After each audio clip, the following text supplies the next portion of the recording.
Dans le cadre de la théorie de l'évolution, le concept d'espèce désigne simplement l'état d'une population à un moment donné. Toutes les espèces ont un ancêtre commun et sur des temps longs, une population de singes peut engendrer une population d'humains par exemple. Ou alors une population de mammifères terrestres peut engendrer une population de chauves-souris ou de cétacés. La théorie de l'évolution a été formulée il y a environ 150 ans. Aujourd'hui, une partie du monde scientifique, à tort ou à raison, prend ses distances avec cette théorie.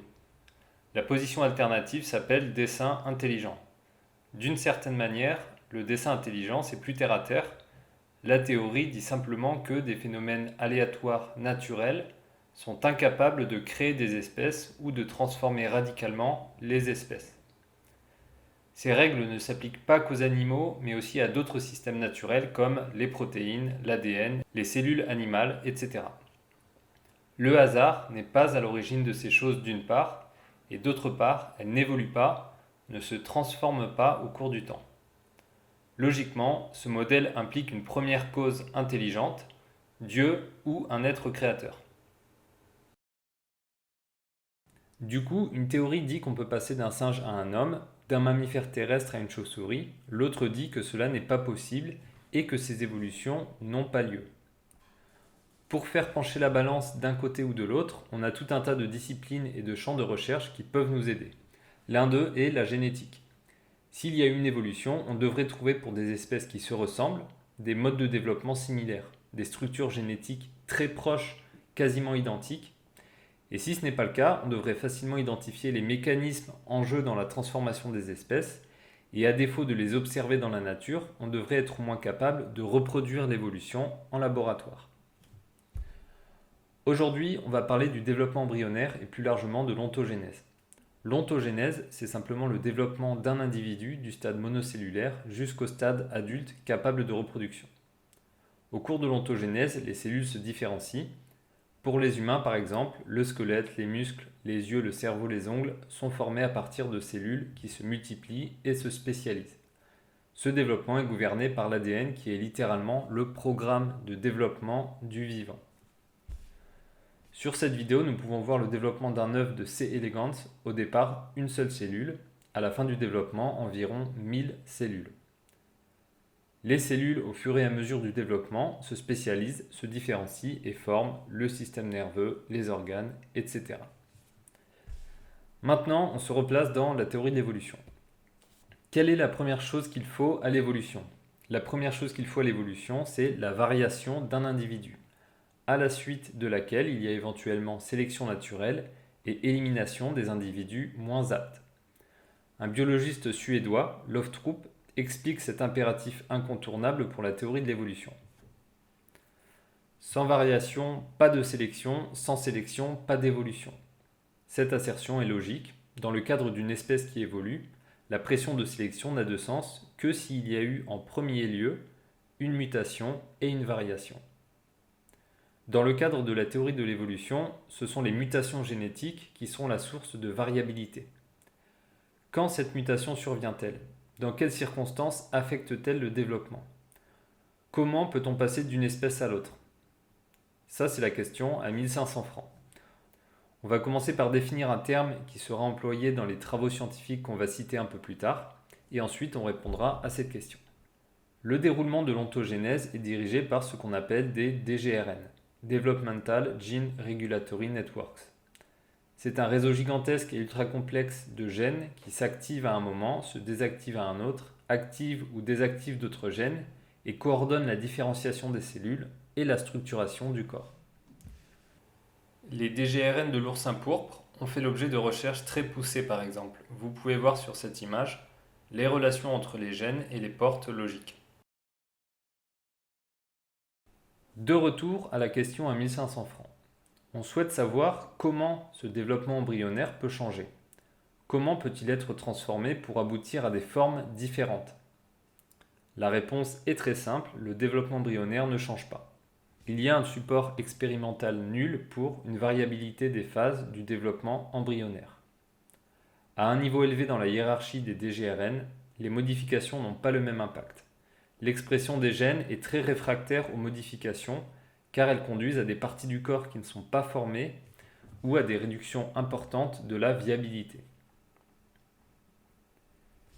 Lorsqu'un circuit DGRN est interrompu, les conséquences sont toujours catastrophiques. La flexibilité est donc minimale. Ce réseau de circuits interconnectés appuie l'idée que le développement ne peut se faire que d'une seule manière. C'est ce que l'on observe. Pour une espèce donnée, l'embryon se développe d'une manière unique.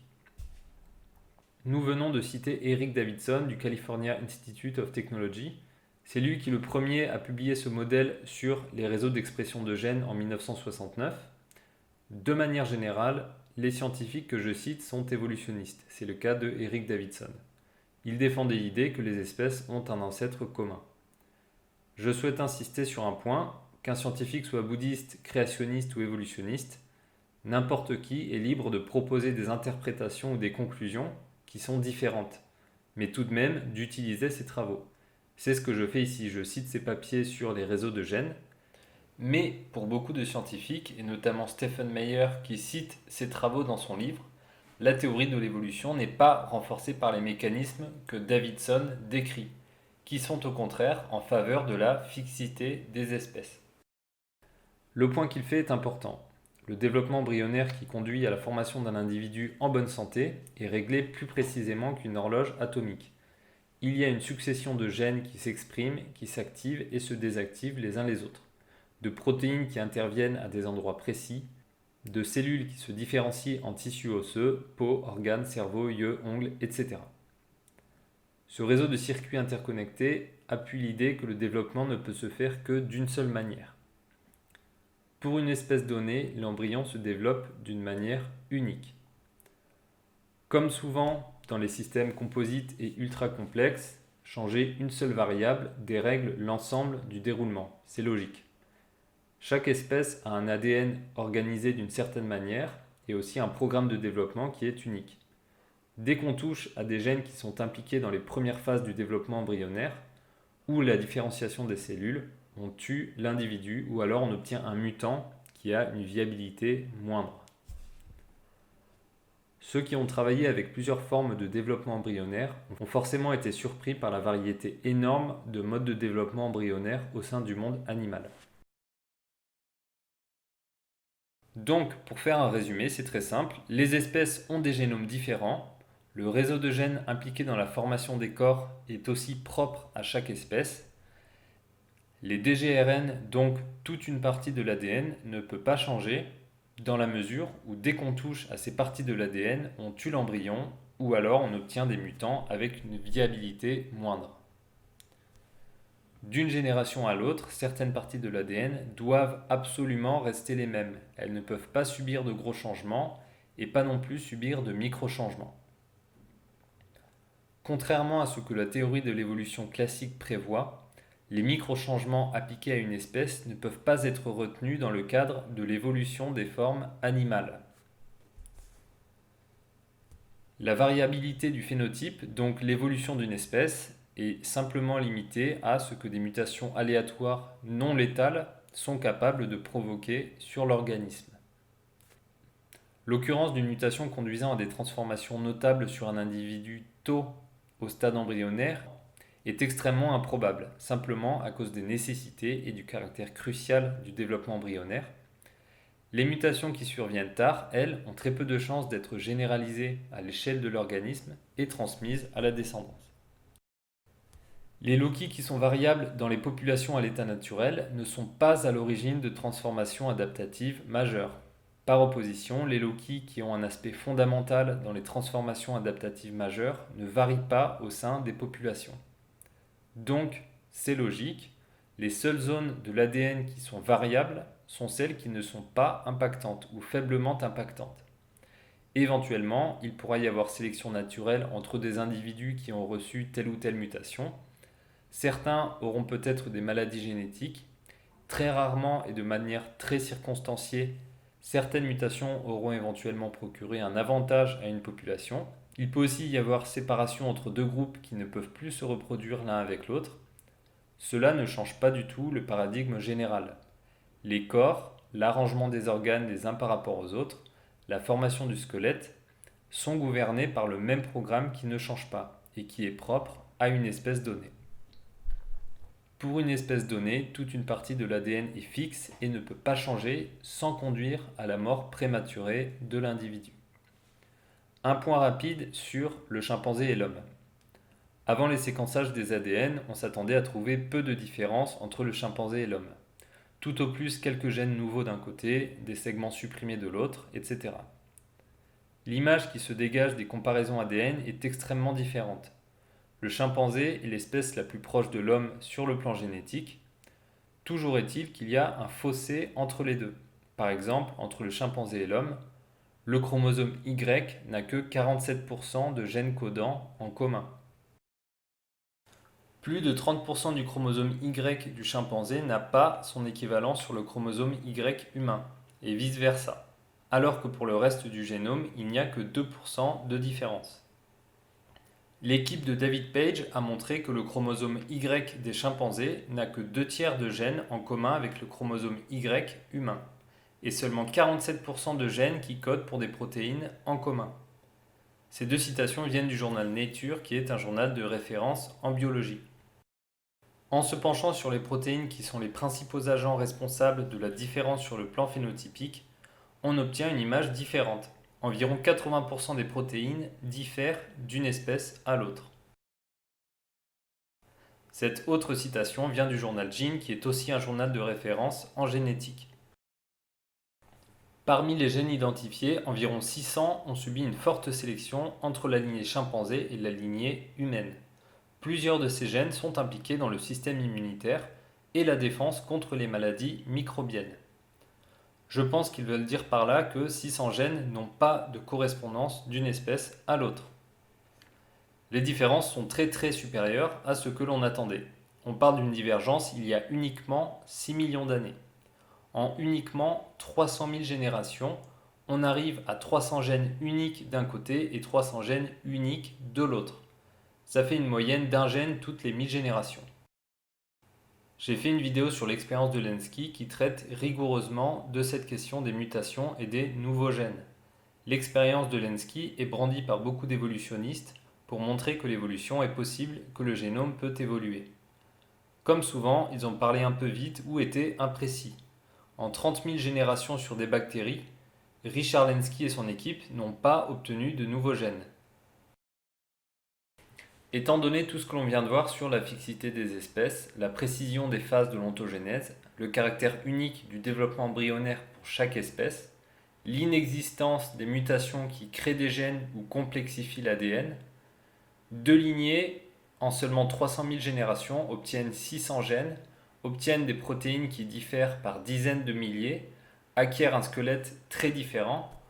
Ce scénario est-il probable? Est-il crédible? Est-ce que vous mettriez un billet de 50 € là-dessus? Si vous pensez que c'est probable, n'hésitez pas à partager dans les commentaires les éléments qui vous laissent penser que ça peut se produire. Si vous pensez que c'est très improbable mais que ça a quand même eu lieu, éventuellement via des phénomènes inconnus, vous avez un mode de pensée qui est religieux, pas scientifique.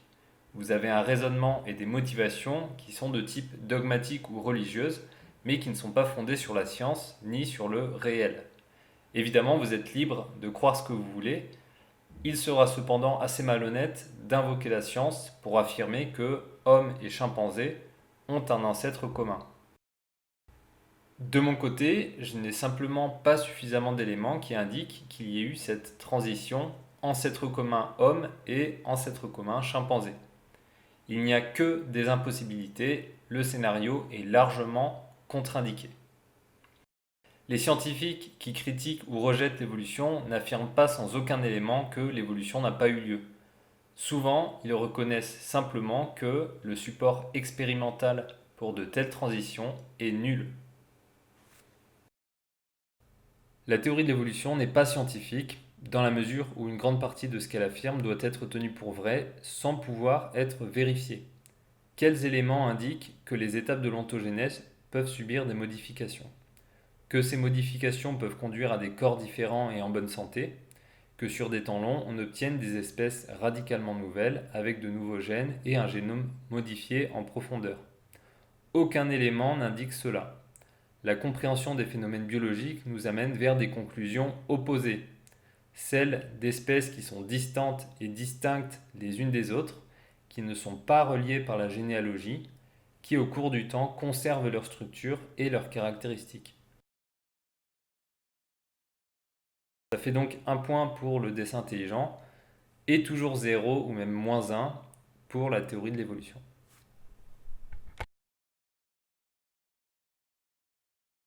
Annonce spéciale, donc le site associé à cette chaîne pour tout ce qui concerne la théorie de l'évolution est en ligne.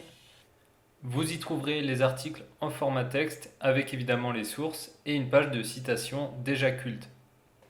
Un article sera bientôt ajouté dans lequel vous pourrez retrouver l'argumentaire que j'ai développé dans cette vidéo. Donc voilà, n'hésitez pas à aller faire un tour, nivrad.fr.